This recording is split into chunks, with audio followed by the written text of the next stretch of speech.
மகாபாரதத்துல பாண்டவர்கள் மகாபாரத போர் முடிஞ்சதுக்கு அப்புறம் அவங்களோட பாவங்கள் எல்லாம் எங்கடா போய் கரைக்கிறதுன்னு தெரியாம சிவபெருமானை தேடி தேடி ஓடி இருக்காங்க.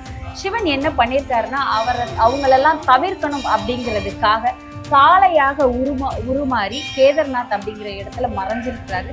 இந்த இடத்துல ஒரு காளையோட முதுகுல வந்துட்டு ஒரு விதமான லிங்கம் மாதிரியான உருவம் வந்ததாகும். அதனால இங்க சுயம்புவாக உருவான லிங்கம், அதாவது கேதார்நாத்ல இருக்கிற சிவலிங்கம் அதுவா உருவான லிங்கம். எதுவுமே யாரும் கொண்டு வந்தோ இல்ல சிவன் பூஜை பண்ண லிங்கம், இங்க ஆட்சி செஞ்ச ராஜா பூஜை பண்ண லிங்கம், அந்த மாதிரி எல்லாம் எதுவுமே கிடையாது.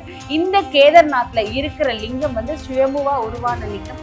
சுயம்புவா உருவான லிங்கம் அப்படிங்கிறதுனால இந்த கோவிலுக்கு ரொம்ப பவர் இருக்கு அப்படின்னு சொல்றாங்க. காசியை பொறுத்த வரைக்கும் ஒரு விஷயம் எல்லாருமே தெரிஞ்சுக்கோங்க. இங்க இருக்கிற ஒவ்வொரு சிவலிங்கத்துக்கும் பின்னாடி ஒரு பெரிய வரலாறு இருக்கு.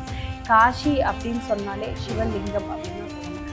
அதுல முக்கியமா இங்க கேதார்நாத்துக்கு அவ்வளோ தூரத்துக்கு மக்கள் தேடி கும்பிட்டுட்டு போறாங்க. இங்கே வந்துட்டு போனா போதும். கேதார்நாத் பத்ரிநாத் போனதெல்லாம் அப்புறம் தான் எங்க அப்படின்னா இங்கே தான், அது காசியில இருக்கிற கேதார்நாத் தான் சுயம்புவா உருவான லிங்கம். இவருக்கு தான் பவர் அதிகம் அப்படிங்கிறதையும் சொல்றாங்க.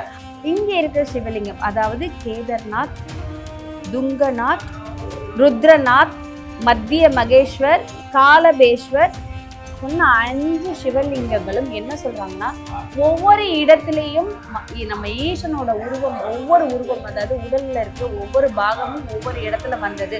அதனாலதான் இந்த 5 சிவனுக்குமே ரொம்ப பவர் அதிகம் அப்படின்னு சொல்றாங்க.